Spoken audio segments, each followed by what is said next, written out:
Ынтымақтың эфирдік уақытысын өңіт берүүсү улантат, аны мен Самара Парпиева алып барам, саламатсыздарбы. 2019 жыл өлкөнү аймактарды өнүктүрүү жана санариптештирүү жылы деп жарыяланган. Ага байланыштуу 22 апрель күнү Ош шаарында биринчи жолку телекоммуникациялык форум болуп өттү. Ага өлкө башчысы Сооронбай Жээнбеков өзү катышты. Анын алкагында өлкөнү санариптештирүү боюнча тиешелүү кызматтарга милдеттендирилмелер коюлду. Андыктан биз бүгүнкү берүүбүздө дал мына ушул өлкөнү санариптештирүү процесси кандай жүрөт, кандай иштер каралат деген теманын алкагында сүйлөшүүнү туура көрдүк. Ал эми студиябыздын коноктору менен тааныштырып кетсем, Искендер Субанкулов, IT адист, эксперт, ошондой эле Эрлан Атабаев, Ош шаардык мэриясынын экономика, каржы жана инвестиция бөлүмүнүн адиси. Саламатсыздарбы? Студиябызга кош келипсиздер.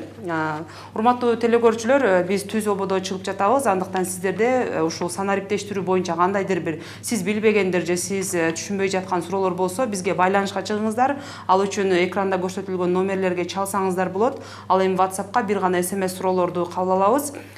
Биз ушул мына форум жөнүндө айтып кеттик. Биздин чыгармачылык топ дал мына ушул форумга барып катышып кайткан. Анда эмес ошол форумду көрсөк, андан кийин маегибизди улантабыз. Санариптештирүүдө социалдык кызматтар боюнча пенсияга чыгуу, балага сүйүнчө алуу, жөлөк пул алуу үчүн бюрократиялык тоскоолдуктар жоюлат. Бул керексиз справкаларды жана документтерди жокко чыгарууга жол ачат. Башкача айтканда, бардык кызматтар электрондук форматта жүргүзүлөт. Андан сырткары мамлекеттик органдар түндүк системасына кошулуусу менен өз ара маалымат алмашуусу ачык айкын болот. Бул өз кезегинде жемкордукка бөгөт коет.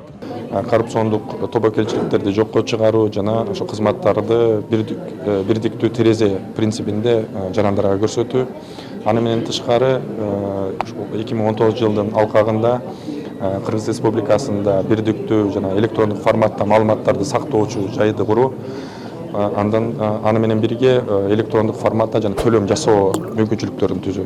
Аталган чаралар боюнча жылдын аягына чейин керектүү мыйзамдарга жана укуктук ченемдик актыларга өзгөртүүлөр жана толуктоолор киргизилет. 2019 жылы киреше салыгынын эсебинен жергиликтүү бюджеттерге кошумча 2,1 миллиард сом бөлүнүүдө. Мындан тышкары региондорду өнүктүрүү үчүн республикалык бюджетке өзүнчө берене менен 2 миллиард сом каралган. Эми жергиликтүү бийлик өкүлдөрүнүн демилги аракети, талыкпас эмгеги чечүүчү ролу гана калган. Бул долбоорлордун ийгилиги акимдер, мэрлер, айыл өкмөт башчыларына байланыштуу болот. Долбоордун алкагында электрондук бирдиктүү терезе аркылуу калкка кызмат көрсөтүү, калктуу конуштардын электрондук карталарын түзүү, муниципалдык менчиктин электрондук реестрин киргизүү каралууда. Бул кызматтардын ишке кириши боюнча мэрлердин, акимдердин жана айыл өкмөттөрдүн башчыларынын ишин баалайбыз. Ошондой эле санариптештирүүдө байланыш операторлорунун ролу чоң. Анткени сапаттуу жана ыкчам интернетти өлкөнүн бардык аймактарына жеткизүүсү зарыл. Андыктан региондордогу жана шаар тургундарына бирдей сапатта интернет жеткизүү талабы коюлду. Биз бул жылдын башынан эле аймактарда начар болгон жердеги байланыш тармагын оңдоо иш-аракеттерин көрүп эле жатабыз. Анткени биринчи кезекте мобилдүү интернет өсүп жатат. Албетте заман талабына ылайык бардык интернет байланышы бардык жерде ыкчам жана сапаттуу болуш керек. Биз буюрса мындан ары да бул максатта ишти күчөтөбүз. Белгилей кетсек, аталган долбоорго бейөкмөт уюмдар тарабынан 50 миллион АКШ доллар бөлүнгөн. Бул биринчи кезекте санариптештирүүнүн негизинде калкка сапаттуу муниципалдык кызматтарды көрсөтүү болуп саналат. Мына жогоруда сюжеттти көрдүк да, негизи ушул Эрлан мырза сизге суроо берейин деп турам. Негизи ушул санариптештирүү дегенди кандай түшүнөбүз? Анан бүгүнкү күндө мына милдеттендирмелер берилбеди сиздерге, анан мэрлердин, айыл өкмөттөрдүн мындай орду чоң деген бир мындай пикирди айтып кетти да өлкө башчысы. Негизи эле ушул сиздерде кандай иштер жүрүп жатат, кандай тапшырмаларды алдыңыздар? Саламатсыздар, урматтуу телекөрүүчүлөр. Эми основном мына санарip боюнча өзүңүздөргө белгилүү болгондой быйылкы 2019 жылды урматтуу президентибиз региондорду өнүктүрүү жана өлкөнү санариптештирүү жылы деп жарыялады. Ошол указдын алкагында биз да Ош шаарынын мэриясы өзүбүздүн токтоомузду кабыл алып аткарууга алдык. Эми санариптештирүү деген сөзгө токтолсок, бул санарип деген биз өзүбүз эле азыркы учурда колдонуп жүргөн жанагындай мобилдик платформалардан, Instagram аркылуу азыр онлайн торговляларды, услугаларды үйдө отуруп эле колдонуп атабыз. Бул дагы санарип десек болот да. Андан кийин 22 апрелде ошол президенттин катышуусунда форум болуп, президент тарабынан ошол орган ымсууларга и мамлекеттик органдарга бир тапшырмалар коюлду. Ушул 2019 жыл ичинде бүткүл санариптештирүү боюнча чараларды көрүү боюнчачы. Атап айтсак, мисалы 2000 жылы атайын бир мамлекеттик орган, жанагы персоналдарды коргоо боюнча мамлекеттик органды түзүү талабы да коюлду. Андан кийин жылдын акырына чейин мамлекеттик 189 кызматты электрондук түрдө көрсөтүү дагы талабы көрсөтүлдү да. Андан сырткары 1 октябрь 2019 жылга чейин автосон деп коет, единый проект, единый окна аркылуу автокаражаттарды каттоону ошол киргизүүнү дагы сунуштады да. Андан кийинки да бир проект бул безопасный городду ишке ашыруу да талап коюлду. Өзүңүздөргө белгилүү болгондой, мына безопасный город Бишкек шаарында ишке ашканда жол кырсыктары 44,4% азайды да. Ал эми жол эрежелерин бузуу 37,5% азайтты да. Демек, бул өзүнүн алгачкы жыйынтыктарын бере баштады. Бул дагы безопасный город, биз город Ошко киргизүү боюнча мына 2019 жылдын акырына чейин ири шаарларда, андан кийин чоң магистральный трассаларда камералар орнотулуп, бул системада киргизилет да. Андан кийинки бул основном бизге негизги проблема айылдарга интернет жеткирүү болуп атат да. Атайын дигитал касса проектисин аркылуу $50 миллион грант каражат тартылып атат бул проектке. Бул проекттин алкагында Кыргызстан боюнча 20 000 километр широкополосный линиялар тартылат да. Бүгүнкү күндө 1806 айыл болсо Кыргызстан боюнча, анын ичинен 200гө жакын айылдар интернет жок экен да. Ал эми биздин Ош шаарына ала турган болсок, негизинен Ош шаарында мобильный точка доступалар 1500 тегерегенде болот. Буга чейин 500-600 болсочу, бул бизде интернетте проблема жок да. Рахмат жоңузга, биз сиз түштүк. Негизи сизге суроо жаралат да. Ошол мына тапшырмалар берилди, жыл жарыяланды, мындай бир мамлекеттик бир эркиндик мындай болуп атат да. Негизи эле ушул бизде канчалык деңгээлде ишке ашып, ушул элдин мындай даярбы эл ушуга санариптешүүгө? Санариптешүүгө биринчиден биз элибиз мындай жаштар даяр болушу мүмкүн. Орто жаңы технологияларды колдонгон жарандар мындай бир 30-40% даяр болушу мүмкүн. Неге дегенде санариптештирүү деген бул жөн эле бир бар жокко интернет киргизүү эмес.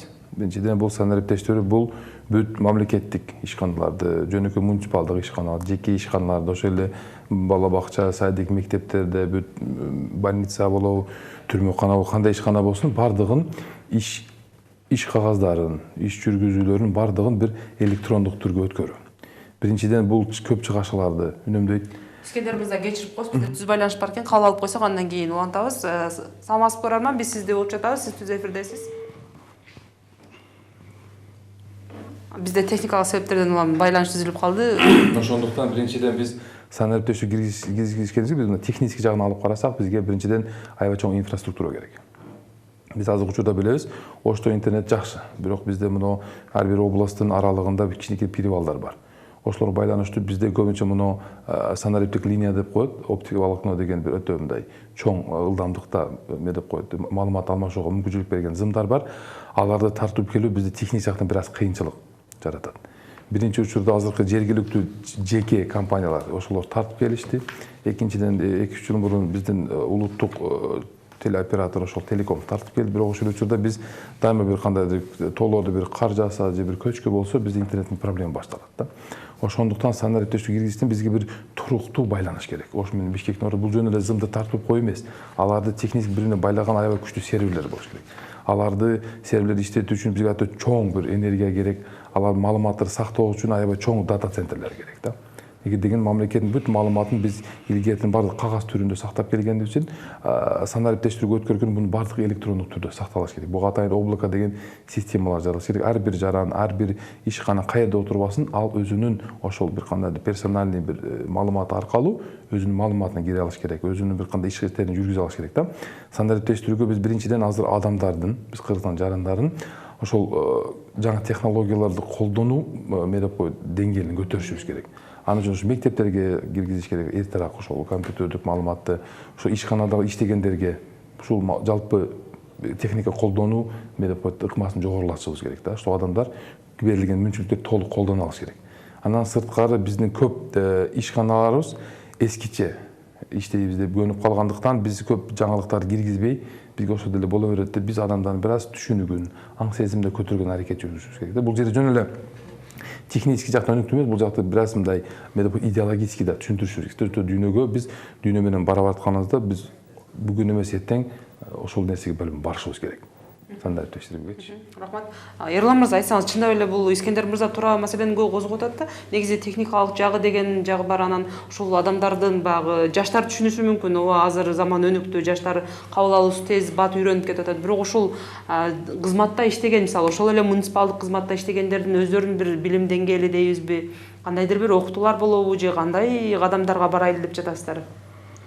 Мен азыркы жанагы маселе боюнча айтып койгон, ал интернет жеткирүү боюнча азыр дигитал кассада проект иштеп атпайбы, 50 миллион грант каражаттын негизинде бул 4 компонентти камтыйт да. Биринчи компонент жана инфраструктура начар деп атпайбы, ошол айтып атам.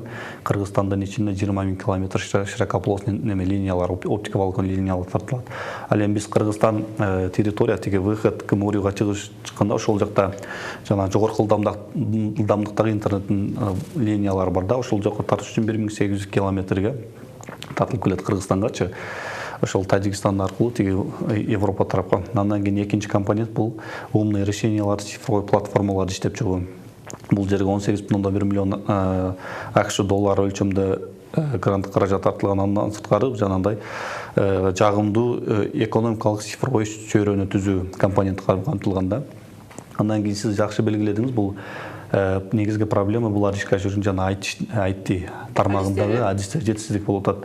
Бул маселени чечүү максатында биз Ош шаарында атайын IT школаны, IT мектепти уюштурдук. Бүгүнкү күндө IT мектепти ачууга биз ремонтко 1 миллион 300 миң сом акча каражатын жергиликтүү бюджеттен бөлүп берип, оңдоп түзөө иштери толугу менен аякталды. Андан сырткары международный организациялардан 20 000 АКШ доллары өлчөмүндө технический помощь көрсөтүлүп, бүгүнкү күндө IT школа ачылды. Алгачкы группаларын кабыл алып, ошол жерде IT тармагындагы адистерди иштеп чыгарып атат. Ошондо эле дагы бир белгилеп кетчү нерсе, ошол IT школанын алгачкы продуктлары уже иштелип чыкты.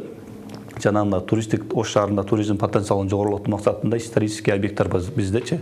Анын жанында барып биз жанагында таблолордун окуп отурбастан эле телефондун жардамы менен атайын мобильный приложениялар киргизилет.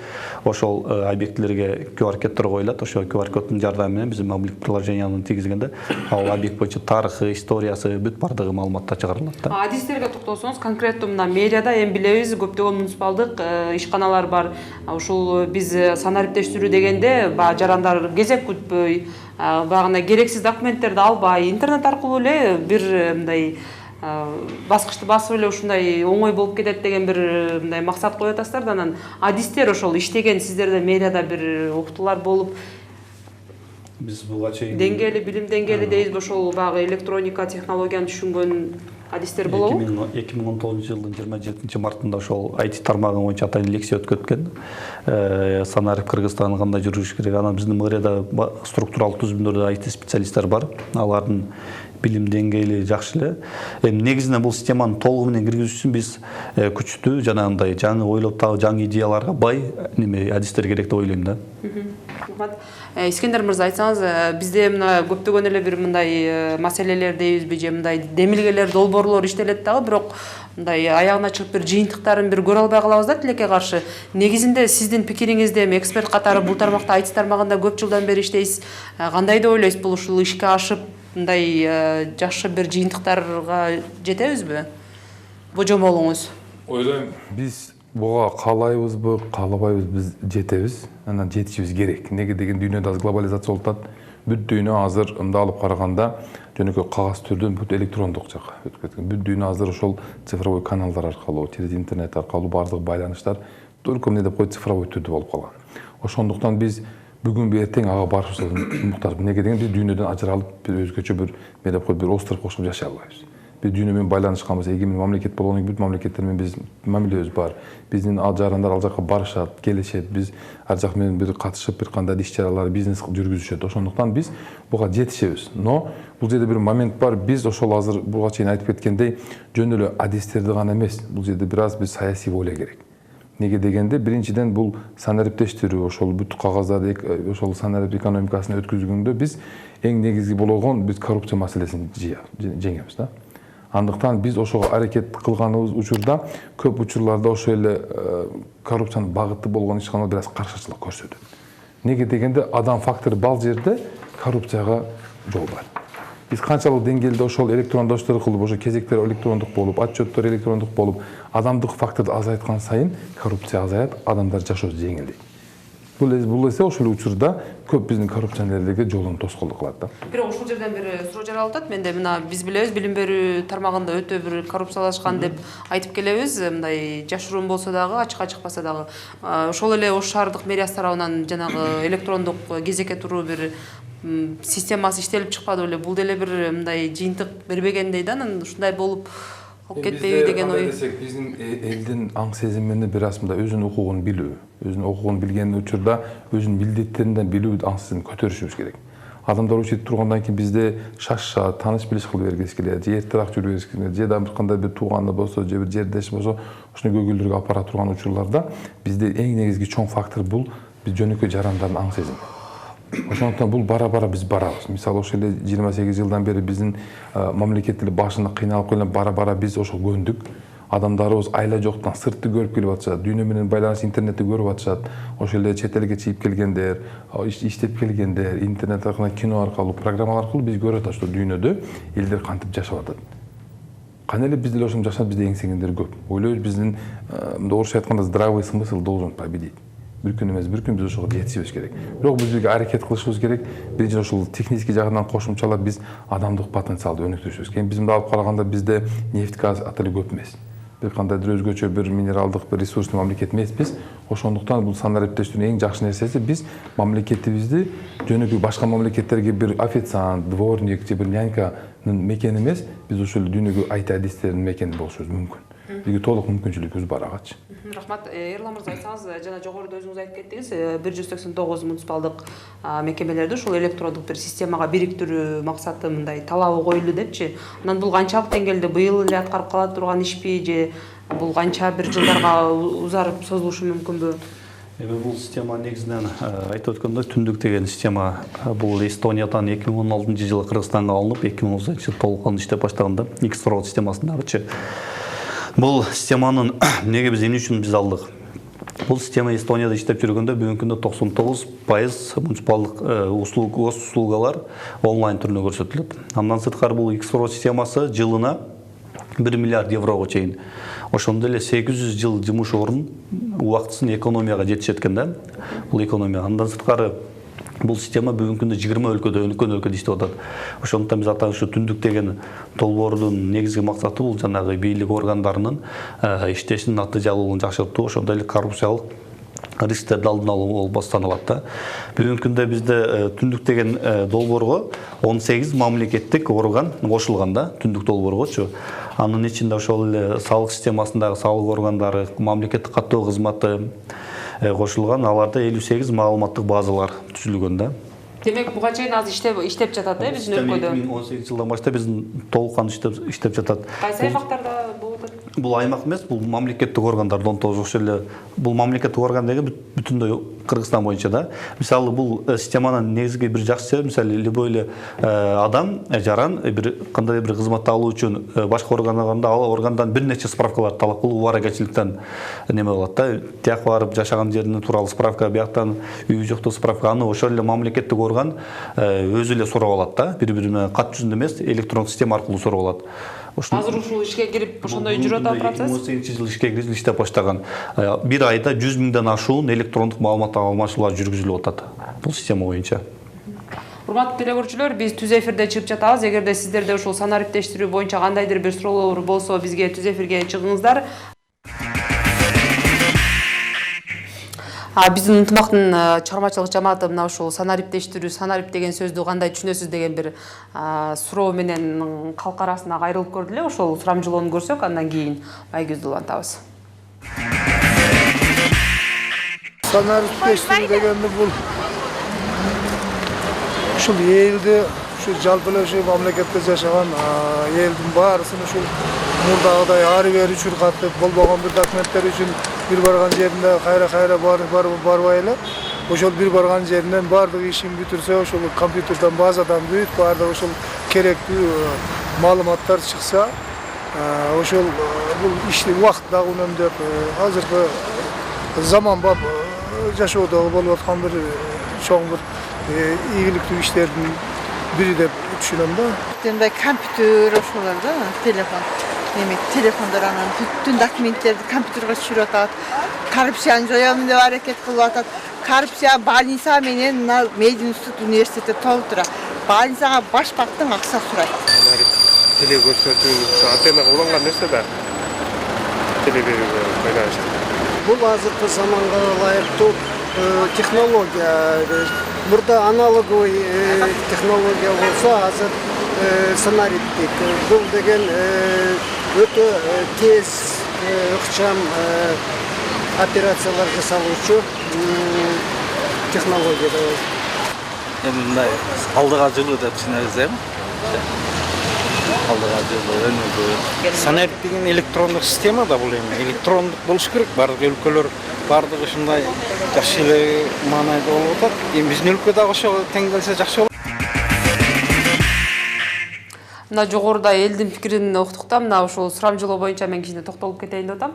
Негизи ушул сурамжылоого биз бир 20 адамдай суроо узаттык. Алардын бир 30% эле ушул электрондук деген бир сөздүн айкалыштырып айтпаса, калгандары 70% бир мындай башкача бир айкалышпаган сөздөрдү мындай чечмелеп жатышты да. Анан негизи эле ушул бир санариптештирүү, санарип деген бир тар чөйрөгү эле мындай маалым болгондой болуп атат да. Сиздер мэрия бир элге түшүндүрүү иштерин алып барып жатасыздарбы? Бул мындай болот, тигиндей болот дегендей. Бул эми санариптештирүү боюнча биз Ош шаарынын мэриясы, жергиликтүү бийлик жалпыга маалымдоо каражаты аркылуу дагы интервьюларды, маалыматтарды берип атабыз буга чейин.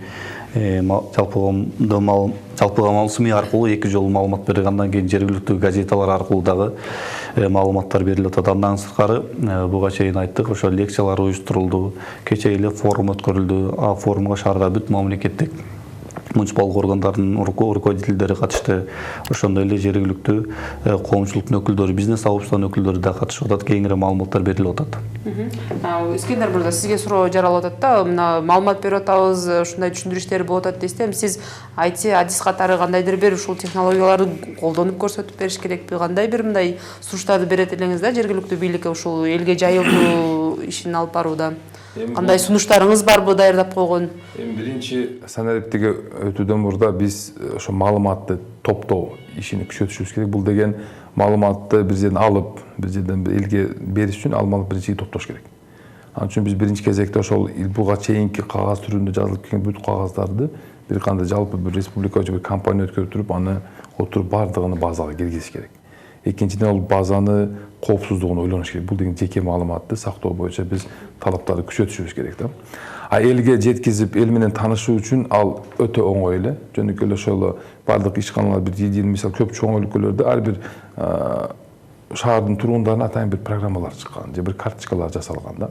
Ошол как паспорт катары болуп, мисалы Москвада бар социальный карта, москвича деген, аркында Европада бар, гаражандар карталар бар, мисалы ошо Турцияда бар.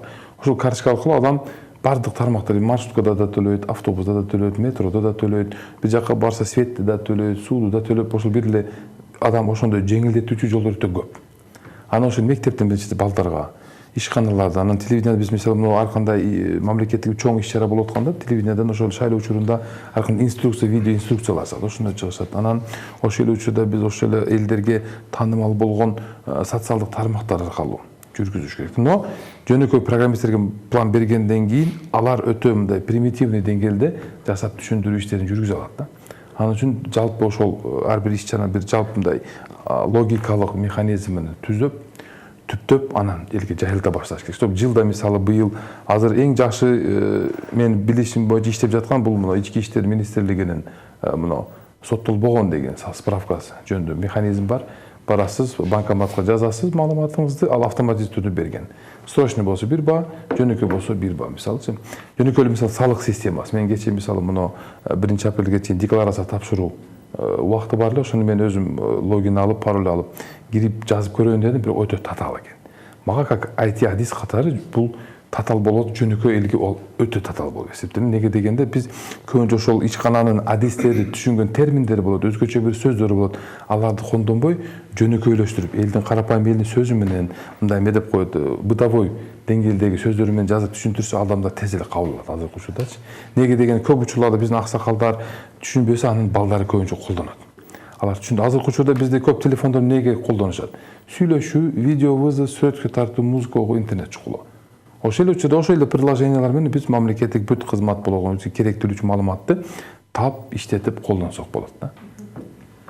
Бизде WhatsApp'тан келген суроолорго орун берсем, жалпысын алып караганда өтө көп суроолор келип жатат. Негизинен бул ошол сиздерге тиешелүү суроолор экен. Жана форумдан биз да угуп калдык дейт. Жана кредит алуу ушундай майда чүйдө нерселерге кандайдыр бир артыкчылыктар болот. Ушул боюнча кеңири маалымат бериңиздерчи деген суроолор келип атат. Элге эмне жеңил болот санариптешкенден кийин? Эл кандай мисалы кызматтарды колдоно алат? Бул эми биздин Кыргызстанда өкмөт тарабынан 2019-2023 цифровой Кыргызстан деп 5 жылдык программа кабыл алынган. Бул программа Кыргыз Республикасынын 18-40 жылдардагы узак мөөнөттүк программасына шайкеш келет да.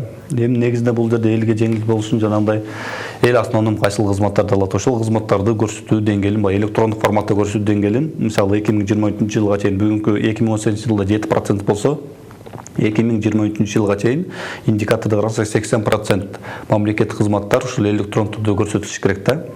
Андан сырткары мына биз айттык жана түндүк системасы аркылуучу бул жерде бүгүнкү 19 мамлекеттик орган кошулган.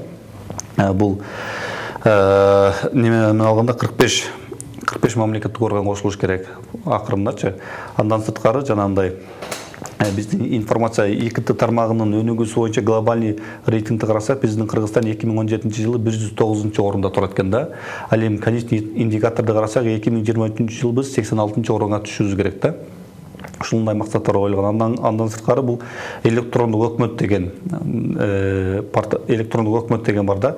Ошонун Кыргызстандын позициясынан карасак, бул 2016 жылы 97 орунда турат экен да. Ал эми 2023 жылга карата 72 орунга түшүбүз керек да. Эрлан мырза, ушул жерде мен сизге мындай жөнөкөйлөштүрүп суроо берип көрөйүн.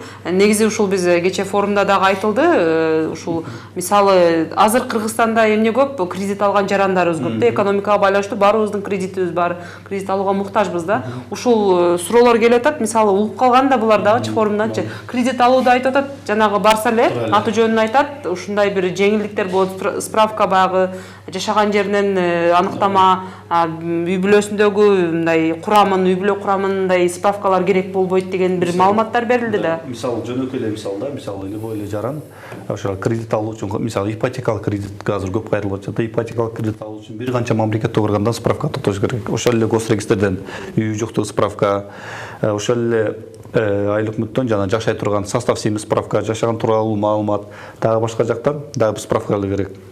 Бул жерде жана түндүк деген системасында бүгүнкү күндө коммерческий банктардан да кошулуу башталды. Эгерде ошол коммерческий банктар, мисалы РСК, мамлекеттик банк, андан кийин башка банктар кошулса, жаранды убаракелчиликтен арылтуу максатында банк ошол жарандан талап кыла турган справкаларды мамлекеттик органдан аркылуу запрос кылып, через запрос аркылуу сурап алат да. Бул жерде жаран банкка кайрылат, ошол арыз менен таштайт арызын. Тиги банкка тиешелүү документтерди банк или мамлекеттик орган өзү тийиштүү мамлекеттик органдан запрос алып сурап алат да. Бул жерде биринчиден жарандын экономикасы убак үнөмдөлөт, жана бир убаракелчиликтен арылтат, үйүндө отуруп эле ошол немени отслеживание кылып турат да. Рахмат. Бизде ушул WhatsApp'тан сизге тиешелүү суроо экен деп ойлоп атам мен. Негизи эле саламатсыздарбы? Мен Жалал Абадтан жазып атам дейт.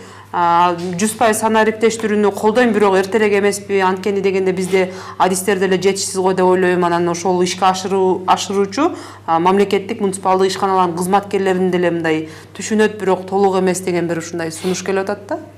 Бизге мындай алып караганыбызда бул иш-чараны биз 5-6 жыл мурун башташ керек эле. Неге дегенде интернет активдүү жайылда башталганда бүт дүйнө ар бир ишин, өмүрүн, тарыхын, ошол эле өзүнүн салык жагын, мүлк жагын, ар бир жагын интернет аркылуу жасай баштады. Адамдар түшүнө баштады, что бул жерде бул иш жеңилдетүү үчүн адамдар жашоонун санын эмес, сапатын күчөтүш керек. Жашоонун сапатын күчөтүш үчүн адамдар ошол каякта болбогон бюрократияга, бир кандай справка алууга, бир кандай кезекке турууга, бир кандайдыр маалымат алууга өзүнүн өмүрүн кетирбеш керек. Неге дегенде адамдар бир кандайдыр маалыматка муктаж болсо, айрыкча бирөөгө далилдеп бере турган маалымат, ошол эле биз аныктамалар болобу же кандайдыр бир эмне деп коет кагаздар болобу, аларды ошол ишкана ал адамдын бир кандайдыр өзүнүн номерин аркылуу эле баардык маалыматты алып алыш керек да. Бул биринчи кезекте биздин өзүбүздүн жарандарыбыздын жашоосун кыйла жеңилдетет. Ошол эле учурда мисалы бир жака барсаңыздар, бир эле өзүңүздүн карточкаңыз менен сиз ошол эле азыр көп ишкерлерге керек болуп аткан ошол эле салык жөнүндө справкасын, өзүнүн пенсионный накоплениясы жөнүндө маалыматын, мисалы өзүнүн мүлкү барбы жокпу, машинасында канча штраф бар, канча штраф жок, кандай салыктар төлөйт. Бул көп учурларда бизди ошол каяктагы бир убаракерчиликтерден жеңилдетип, жашообузду бири-бирибизге жөнөкөй адамгерчилик үй бүлөбүзгө, бала чакабызга, өзүнүн жеке өнүгүшүбүзгө көбүрөөк убакыт бөлгөнгө мүмкүнчүлүк берет. Неге дегенде канчалык адам мамлекеттик ишчи менен же бир адам бир чиновник менен же сотрудник менен азыраак көрүшсө, адамдар ошончо өзүнүн биринчи нервин да сактайт, экинчиден коррупциядан да алыс болот. Ошондо бул иш-чараны ойлойм биз 5-10 жыл мурда башташпыз. Неге дегенде биз кичине мамлекетпиз. Экинчиден биз уюшуп жашаган мамлекеттерден, неге дегенде ар бир областында уюшуп жашаган үчүн бизге ал технологиялар киргизүү жеңил. Дегенде биздин Орто Азия мамлекеттеринен ошол учурда эң интернетте жакшы, ошол 4G интернет жакшы таркалган, интернеттин баасы боюнча биз жакшы деңгээлде турабыз. И биздин ошол эле өсүп аткан муундун, чоң муундун, орто муундун билим деңгээли жогору көп мамлекеттерге карагандачы. Ошондуктан ойлойбуз биз бул иш-чарага бир 5-6 жыл мурун келишибиз керек эле. Демек кеч калдык, сиздин пикириңизде? Биз кеч калсам, биз замандан бир аз артта калдыбыз. Рахмат. Мына бүгүнкү күндө ошол санариптештирүүгө өтүү деп эле мындай бир какшап атабыз. Анан негизи эле ушул интернет тартпаган айылдар да бар да бизде. Анан ошолор кандай болот? Анан деги эле ушул санарипке өтүүдө бир элге экономикалык жагында кандайдыр бир мындай анализ кылып көрдүңүздөрбү? Элдин экономикалык абалын дейбизби? Анткени эми ушул интернетти ар бир эле үй бүлө колдонуп ушундай болот деген бир мындай гарантия жок да. Бүгүнкү күндө основной интернет проблемасы негизги Кыргызстан боюнча жана жогорку ылдамдыкта интернет менен камсыз кылуу 4% эле түсөт экен да. Кыргызстан боюнчачы. Ошондой эле мына интернеттин жогорку баалары башкача айтканда 1 гигабайты $5 турат экен да. Ал эми аталган цифровой Кыргызстан деген проекттин алкагында максат коюлган 60%ке доступту камсыз кылуу депчи, широкополосный интернет менен. Ошол эле интернеттин баасын $2 чейин түшүрүп 1 гигабайтынчы. Бүгүнкү күндө мисалы Кыргызстанда 1 мегабайт интернет $13 экен. Ал эми Америкада $1, Россияда $2 экен. Ал эми жакынкы Орто Азия өлкөлөрүнөн салыштырмалуу Кыргызстанда бир аз арзан. Мисалы Тажикстанда эң кымбат $100 ашык экен. Өзбекстанда $60, Афганистанда $25 экен да.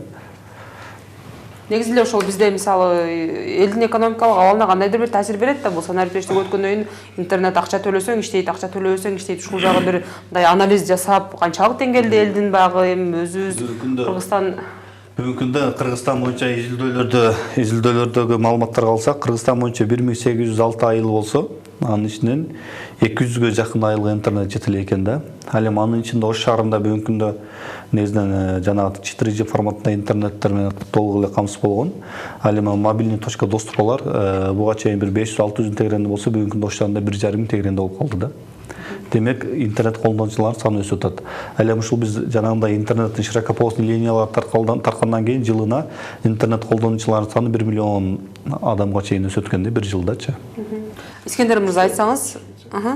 Кошпеден экономик кандай пайда тийет жаксын, биринчиден электрондук өкмөт болсо, электрондук соода болсо, санариптештирүү болсо, биринчиден бул көп бизнестеги фирмаларга, компанияларга көп чыгышларды үнөмдөп берет. Биринчиден бул ошол соода саттыкка жеңилдетип берет. Экинчиден аларды ошол интернет магазин аркылуу алып сатуу аркылуу. Неге дегенде дүйнөдө жалпы акчанын массасынын 4% бул накталуу акча. Калган 96% бул интернеттеги электрондук акча да. Ошондуктан биринчиден биз көп чыгашыларды үнөмдөйбүз. Экинчиден биз көп адамдар убактыны үнөмдөйбүз. Карапайым элге кандай таасир берет? Карапайым элге биринчиден ошол эле кезек күтпөйт. Неге дегенде үйдөн туруп заказ кылып койсо болот, үйдөн туруп төлөп койсо болот, үйдөн туруп алып койсо болот, үйдөн туруп заказ кылып койсо болот өзүнөчү. Экинчиден адамдар өзүнүн убактын бирөө менен айтышып же бир далилдеп берип же бирөөгө пара берип алгандан жеңилденип, адам не кылат, заказ берип коет, справкасы ошол жерде терминалдан же чыгып берет, же болбосо ошол жака уже даяр справка болуп, электрондук почта аркылуу же сайт аркылуу барат. Эң негизгиси бул санариптештирүүнүн эң жакшы жагы мамлекет өзүнүн жарандары менен иштегенде маалыматы дайыма көздүн алдында болот. Мисалы биз ошо пенсия жакка чыкканда, же бир кандай больницага барганда адам ал китебиңди алып кел, анализиңди алып кел деген маселе болбойт. Бир нерсе кылдыңбы, ал интернетке сенин өзүңдүн баракчаңа жазылып коет, өмүр бою сенин маалыматың өзүң менен жүрөт.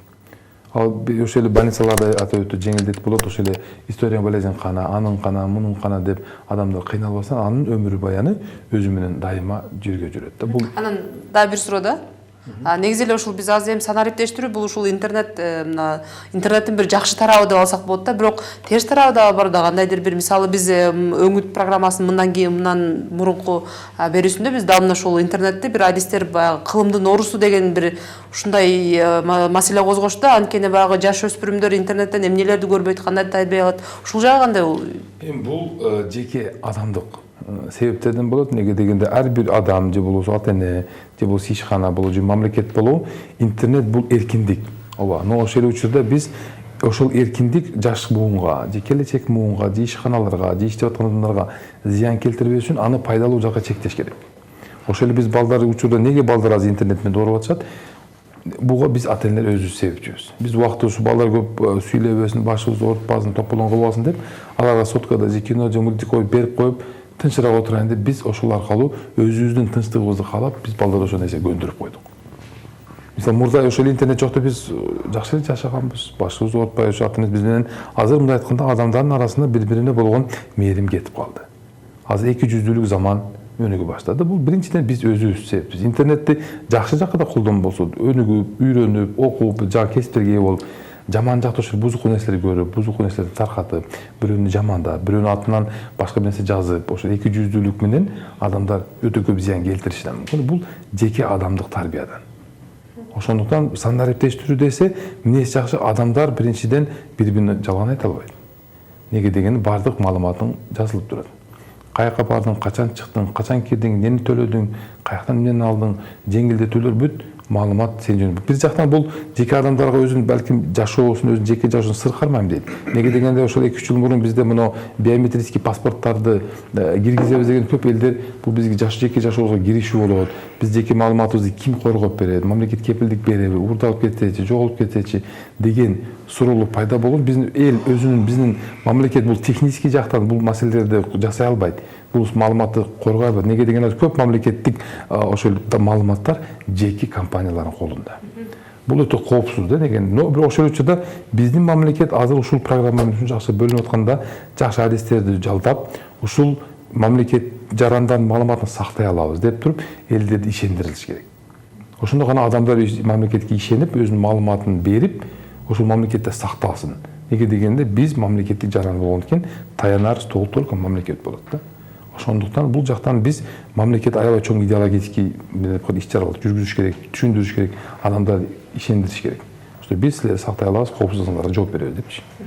Сизге суроо, бизде эфирдик убакытка байланыштуу акыркы суроону берейин. Негизи эле ушул 2023 чейин ушулга толук кандуу өтүп калуу бир талабы коюлду да. Канчалык деңгээлде бул мындай мүмкүнчүлүк бар? Бул жерде эми 2005 жылдык программа, бул 5 жылдык программанын ичинде алгачкы этаптуу аткарылат. Жанагындай индикаторлор менен белгилеп өтпөдүмбү? 80% услугалар электрондук түрдө өткөрүлөт. Ал эми биз Ош шаарында негизги проектлерди айтып өтсөк, мисалы онлайн кайрылуу картасы иштеп жатат bizde. Бүгүнкү күндө жарандар үйдө отуруп эле онлайн кайрылуу картасы деле бизге кайрыла алат. Андан сырткары электрондук документ жүгүртүү системасынын ОБС менен сүйлөшүп атабыз, аны киргизейин деп атабыз. Андан сырткары электрондук кезекте айтып атабыз. Мисалы бала бакчага барарда садиктерге электрондук эле очеркке туруп ошол жерде жазылып эле бул система уже иштеп атат да. Андан сырткары мына май айында пландаштырылып атат мектептерге электрондук кезек системасын киргизүү. Андан сырткары мына коопсуз бала бакча, коопсуз мектеп деп бүгүнкү күндө шаардагы 53 орто мектепте 400га жакын видео камералар, видео байкаш системасы орнотулду. Андан сырткары 41 бала бакчада 200 дана видео байкаш системалар орнотулуп, ошол шаардык билим берүү башкармалыгы садиктерди онлайн түрүндө наблюдение кылып турат да. Андан сырткары ал түндүк деген системаны айтып атабыз, баягы экономикалык пайдасы. Жана эле мен белгилеп өттүм 1 миллиард еврого чейин акчаны үнөмдөп өткөн. 800 жыл жумуш орун. Мисалы жөнөкөй адам справка алуу үчүн бир жерге барат, жол кыра корулду, такси менен барып калат. Ошол эле чыгымдарды, ыксыз чыгымдарды азайтып болот да. Андан сырткары ал электрондук патент деп жана айтып өттүк. Электрондук патент бүгүнкү күндө салык кызматына киргизилди. Ыктыярдуу патент жана милдеттүү түрдө патентти жарандар жана электрондук түрдө эле патент алып ишкерлигин жүргүзсө болот. Андан сырткары бул багытта бүгүнкү күндө жанагы ишкерлерди тейлөө борборун ачуу пландаштырылып атат. Ош шаарында чоң заманбап борбор ачылат. Бул жерде бүгүнкү күндө помещение жер маселеси изделип атат. Эгер ошол чечилип болсо, жакын арада ушул чоң бизнес центр, бизнесмендер тейлөө борбору ачылат.